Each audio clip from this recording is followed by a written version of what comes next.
예, 전통적인 보편사 서술, 그러니까 구원사라고 하는 전통적인 보편사 서술은 17세기 말에서 18세기 초 사이에 비유럽 세계로부터 외부로부터의 자극에 의해서 소멸하고 쇠퇴하고 소멸하게 되는데요. 그 과정에서 전 유럽적인 논쟁이 발생하게 됩니다. 그러니까 비유럽 민족과 유럽인들이 활발하게 접촉을 시작하면서요. 성서와 모순되는 내용들, 성서의 시공간적 범위에서 벗어나 있는 현실들을 목격하게 되죠.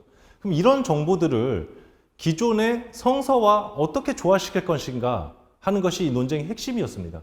그래서 17세기 내내 이 논쟁이 전 유럽적으로 진행되는데요. 이 논쟁의 양상을 조금 구체적으로 한번 같이 재구성해 보도록 하겠습니다. 그러니까 흔히 이 논쟁을 이제 보편사의 개작과 관련된 논쟁이다라고 하는데요. 그러니까 전통적인 보편사, 구원사를 비유럽 세계로부터 온 새로운 정보들에 맞추어서 개작해야 될 필요성이 생기게 된 것이고요. 이 논쟁에 17세기 유럽의 대부분의 지식인들이 직간접적으로 참여합니다. 종교적 종파와 사상적 경향을 막론하고 당대 유럽의 많은 학자들이 이 논쟁에 참여하고요. 이 비유럽 세계의 정보와 성서를 어떻게 조화시켜야 할 것인가에 대해서 서로 다른 해답들을 내놓게 되죠.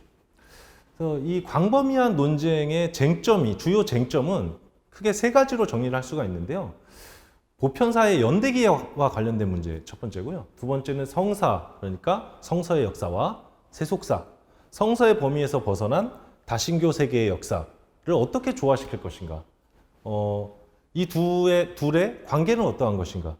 어떻게 정립해야 될 것인가. 두 번째 쟁점이 되겠습니다. 그리고 세 번째 쟁점은 인류의 기원과 관련된 논쟁입니다. 그래서 이 세 개의 쟁점을 차례차례 좀 더 자세히 한번 들여다보도록 하겠습니다. 첫 번째는 이제 보편사의 연대기 문제인데요. 보편사의 문제를 최초로 야기한 것은 바로 고대 이집트 민족이었습니다. 본래 유럽에서 사용하는 전통적인 보편사 연대기는 3세기, 그러니까 로마식이죠. 로마 시기의 교부 에우세비우스가 만든 연대기를 계속해서 17세기까지도 사용하고 있었는데요. 에우세비우스는 이 연대기를 아르메니아어로 씁니다. 그래서 이 연대기를 교부 히에로니무스가 라틴어로 번역하게 되죠. 그래서 히에로니무스가 라틴어로 번역한 이 연대기를 중세 내내 유럽에서 이제 사용을 하게 됩니다. 근데 17세기에 프랑스의 인문주의자였던 스칼리제르라고 하는 학자가요. 라틴어로 번역된 연대기 말고요. 에우세비우스의 연대기 원본을 복원하는 작업을 시도하게 되는데요. 이 복원하는 작업의 와중에 에우세비우스가 참고했던 수많은 고대의 역사적 기록들을 검토하게 되겠죠. 그러다가 굉장히 흥미로운 사실을 하나 발견합니다. 고대 이집트의 역사가였던 마네토가 자기 책에 쓴 내용이 그 이집트의 역사가 성서에 나오는 천지창조의 연대보다 훨씬 오래되었다는 사실을 발견하게 되는 거죠. 이 발견 때문에 유럽에서 그러면 히브리 민족이 더 오래된 민족이냐, 성서에 나오는, 아니면 고대 이집트 민족이 더 오래된 문명이냐, 더 오래된 민족이냐를 두고 전유럽적인 논쟁이 발생하게 됩니다. 이 논쟁은 예수의 신학자였던, 당시 이제 굉장히 보수적인 성향의 예수의 신학자였던 데니 페토가 시간에 관한 교설이라는 책을 쓰면서 대홍수 이전에는 어떤 왕조도 존재하지 않는다라고 못박음으로써 일단락이 됩니다. 그런데 이제 보편사의 연대기에 위협을 제공하는 것은 단지 이집트 왕조의 문제만이 아니었습니다. 중국도 역시, 고대 중국의 역사 역시 전통적인 구원사의 연대기에 치명적인 위협을 가하고 있었는데요. 제가 아까 설명드렸던 것처럼 반종교 개혁 이후에 예수의 선교사들이 그리스도교 선교의 사명을 띠고 전 세계로 파견이 됩니다. 물론 중국과 유럽은 아주 고대 시기부터 상업적 교류를 하고 있었습니다. 중국의 비단이 로마로 수입이 됐죠. 로마 상류층들에게 굉장히 인기 있는 사치품이기도 했습니다. 근데 이 상인들은 이윤의 창출이 목적이죠. 그러니까 물건을 가서 팔거나 혹은 물건을 사고 오면은 그만입니다. 근데 예수의 선교사들은요, 그리스도교를 전파하러 간 거잖아요. 그러니까 거기에 뼈를 묻을 각오를 하고 간 사람들입니다. 그러니까 가서 중국식 복식을 입죠. 중국의 언어와 문화를 배웁니다. 그리고 중국인들과 사교합니다. 그리고 이 예수의 선교사들은요, 당시로서는 문자 교육을 받은 굉장히 드문 계층이었습니다. 소수의 계층이었습니다. 그러니까 굉장히 지식인, 엘리트 지식인들이었죠. 유럽 사회에서. 그러니까 이 사람들이 중국에 가서 중국의 역사와 문화를 공부하다가 그와 관련된 내용들을 라틴어로 써서 유럽에서 책으로 출판하는 거죠. 이 예수의 선교사들에 의해서 중국에 관한 구체적인 정보가 최초로 유럽에서 유통되기 시작합니다. 그런데 이 중국 역사와 관련된 정보들이 유럽인들이 보기에 굉장히 충격적이었는데요. 중국의 신화에 나오는 보키시라는 왕이 있는데요. 중국의 이제 3황 가운데 하나입니다. 물론 이제 신화적인 얘기긴 한데요. 보키시의 연대가, 중국 신화에 등장하는 보키시의 연대가 천지창조의 연대보다 훨씬 오래된 것이죠. 그러면 유럽인들은 또 유럽의 지식인들은 고민에 빠지게 됩니다. 둘 중에 하나는 거짓말이에요. 보키시가의 역사를 우리가 사실로 믿을 수 있다면 성서는 거짓말이 됩니다. 성서의 역사적 사실성을 옹호하기 위해서는 보키시가 거짓말이 되어야만 하죠. 보키시와 관련된 신화가. 그런데 중국이 당시에 유럽 문명보다 물질적으로나 문화적으로 훨씬 발달된 문명이었습니다. 그러니까 중국의 고대사 서술은 유럽의 고대사 서술과 다르게 굉장히 정교했어요.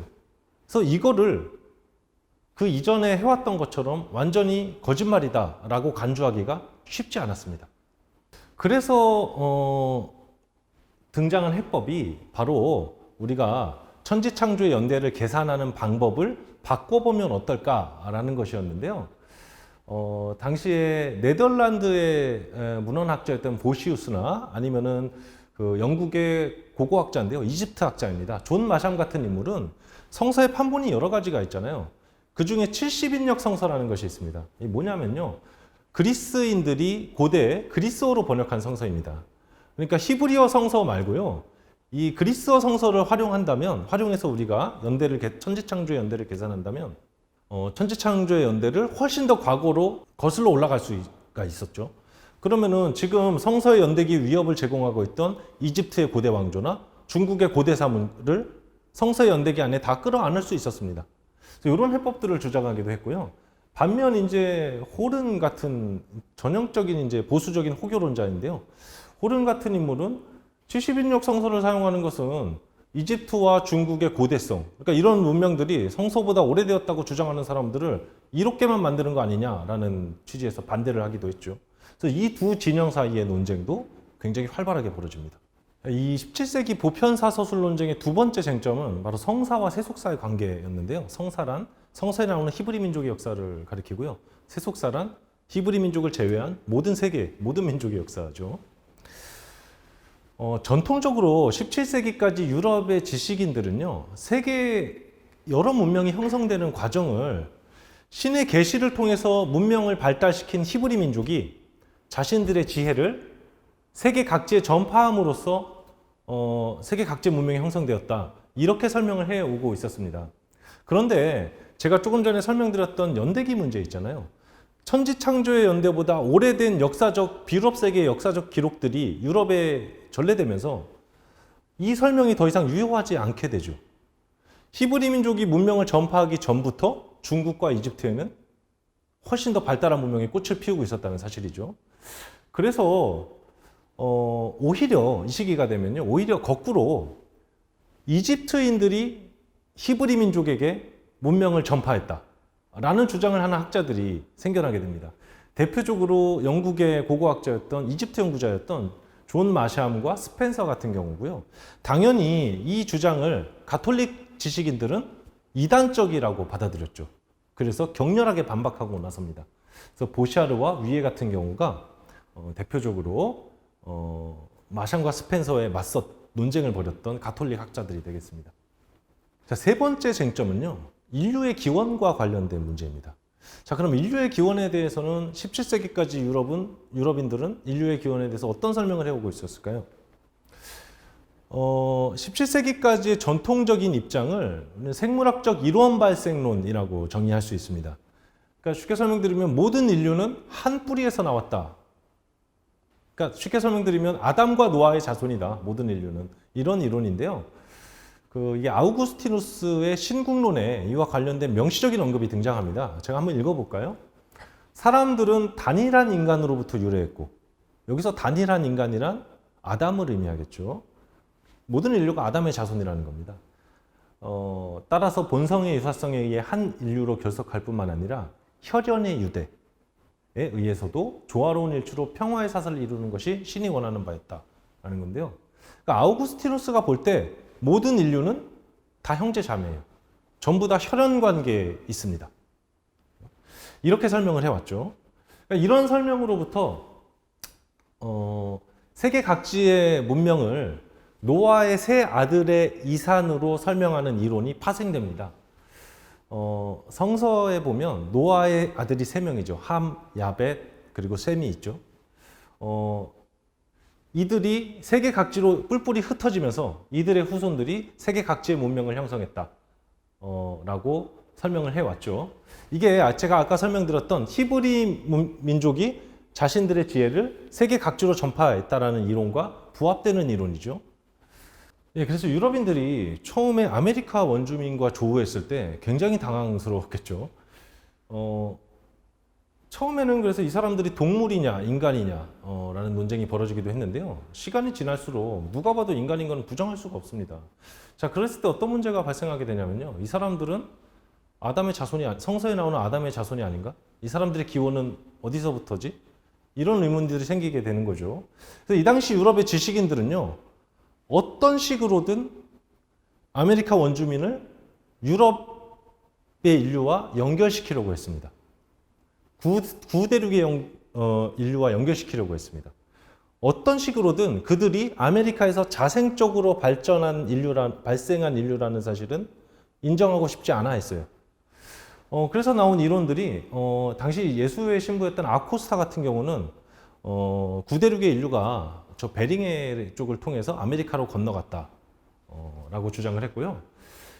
유명한 법학자였던 이제 그로티우스 같은 경우는요, 거꾸로 이제 서쪽이죠. 그린란드를 통해서 유럽의 구대륙의 인류가 아메리카로 건너간 것이다. 이렇게 주장을 했죠. 그러니까 이 두 이론의 공통점은 어떤 식으로든 아메리카 원주민을 아담의 혈통과 연결시키려는 시도였다라고 볼 수 있겠습니다. 자, 근데요, 1655년이 되면요, 제가 지금까지 설명드린 이 생물학적 이론 발생론을 정면으로 반박하는 책이 하나 출판이 됩니다. 이 책을 쓴 저자는 라페이레르라고 하는 프랑스 보르도 출신의 신학자입니다. 이 사람 책 제목이요, 아담 이전의 인류라는 책인데요. 그러니까 제목에서도 알 수 있듯이 아담 이전에 이미 인류가 존재했다는 주장을 담고 있습니다. 이 사람의 라페이레르의 주장을 제가 아주 간단하게 좀 소개를 해드리면요, 핵심은 두 번의 창조라고 설명드릴 수 있겠습니다. 그러니까 라페이레르에 따르면요, 창조는 두 번 일어납니다. 그러니까 신이 세계를 창조할 때 이미 인류를 창조해요. 이게 첫 번째 창조입니다. 그 다음에 시간이 한참 지나서 두 번째 창조를 하게 되는데요. 이게 바로 창세기에 나온 아담의 창조라는 것이죠. 라페이레르는 사실 이런 이론을 생각하게 된 것은 성서의 모순으로부터 시작됩니다. 성서에 보면요, 아담 이전에 인류가 존재했다, 아담과 뿌리가 다른 인류가 존재한다는 것을 암시하는 그런 모순되는 구절이 많이 등장하는데요. 제가 가장 널리 알려진 구절을 하나만 좀 예로 들어보면요, 창세기에 보면은 아담의 아들인 카인과 아벨 이야기가 나오죠. 카인이 아벨을 살해합니다. 그러니까 신이 카인에게 벌을 내리죠. 세계를 떠돌게 합니다. 정착하지 못하고. 그러면서 이마에 낙인을 찍어줍니다. 낙인을 찍는 이유는 뭐냐면 다른 사람들이 카인을 보고 해치지 못하도록 낙인을 찍어주죠. 근데 아담이 최초의 인간이죠. 아담에게서 카인과 아벨이 나왔습니다. 그럼 카인에게 위해를 가할 다른 사람들은 누구죠? 이런 모순들이 성서 구절 곳곳에 등장하는데요. 라페이레르는 이 두 번의 창조라는 교리를 통해서 이런 모순들을 다 논리적으로 다 해결할 수 있다고 생각을 했던 거죠. 그 다음에 이제 두 번째로는요, 지금 저희가 살펴보고 있는 보편사 서술 논쟁을 완전히 해결할 수 있는 해법이라고 생각했습니다. 라페이레르는. 왜냐면 지금 성서에 나오는 천지창조의 연대기보다 오래된 고대 민족들, 예를 들면 이집트 민족, 중국 민족들의 역사에 대한 정보가 유럽에 막 알려지고 있잖아요. 그러니까 이런 중국이나 이집트 고대 민족들을 아담 이전의 인류라고 간주한다면 그럼 성서의 내용을 고치거나 부정할 필요가 없죠. 이렇게 되는 거죠. 그런데 라페이레르의 이런 의도와는 상관없이 라페이레르는 이론은 성서의 권위를 땅에 떨어뜨리게 만들었습니다. 라페이레르의 주장을 그대로 따른다면 성서란 더 이상 전 인류의 보편사가 될 수 없죠. 히브리 민족의 역사에 불과해집니다. 성서는 히브리 민족 바깥에 아담 이전의 인류에 대한 내용을 전혀 다루고 있지 않으니까요. 그리고 아담은 전 인류의 조상이 아니에요. 아우구스티누스가 말한 대로 전 인류의 조상이 될 수 없고요. 유대인들만의 조상이 됩니다. 그 다음에 성서에 나오는 대홍수는 전 지구적인 재해가 아니고요. 팔레스타인 땅에서만 일어난 지역적 재해에 불과하게 되는 거죠. 그러니까 보편사로서 성서의 역사가 갖는 권위를 완전히 파괴하는 결과를 가져왔다. 이렇게 우리가 평가를 해볼 수 있겠습니다. 예, 그래서 라페이레르는 동시대에 단 한 명의 지지자도 얻지 못합니다. 가톨릭과 프로테스탄트를 막론하고요. 당대 모든 그리스도교 종파에서 라페이레르를 이단으로 간주합니다. 특히 이제 당시 가톨릭 교회 같은 경우는요, 홉스 그리고 스피노자와 더불어서 라페이레르를 3인의 악마로 규정을 하고요. 또 유명한 철학사가인 포킨의 주장에 따르면 라페이레르는 1655년 아담 이전의 인류가 출판된 1655년에서 1800년 사이에 유럽에서 가장 빈번하게 반박된 저자입니다. 자, 근데 이 말을 좀 우리가 역설적으로 생각해 보면 라페이레르에 대한 수많은 반박이 출판되었다는 것은 라페이레르의 사상이 그만큼 널리 유통되고 있었다는 뜻이겠죠. 이 사상이 뭔지 알아야 반박을 할 수 있을 테니까요. 라페이레르의 사상을 받아들이고 유통시켰던 집단은요, 자유사상가들이었습니다. 17세기 말에 자유사상가들이었는데요. 이 사람들은 그리스도교로 대표되는 계시 종교의 권위를 신랄하게 비판했던 사람들이었죠. 그래서 계시 종교의 권위, 성서의 권위를 특히 비판하기 위한 무기로서 라페이레르의 주장을 활용을 했던 거죠. 자, 지금까지요, 17세기 전 유럽적으로 진행되었던 보편사 서술 논쟁을 세 가지 쟁점을 중심으로 함께 살펴봤습니다. 경청해 주셔서 감사합니다.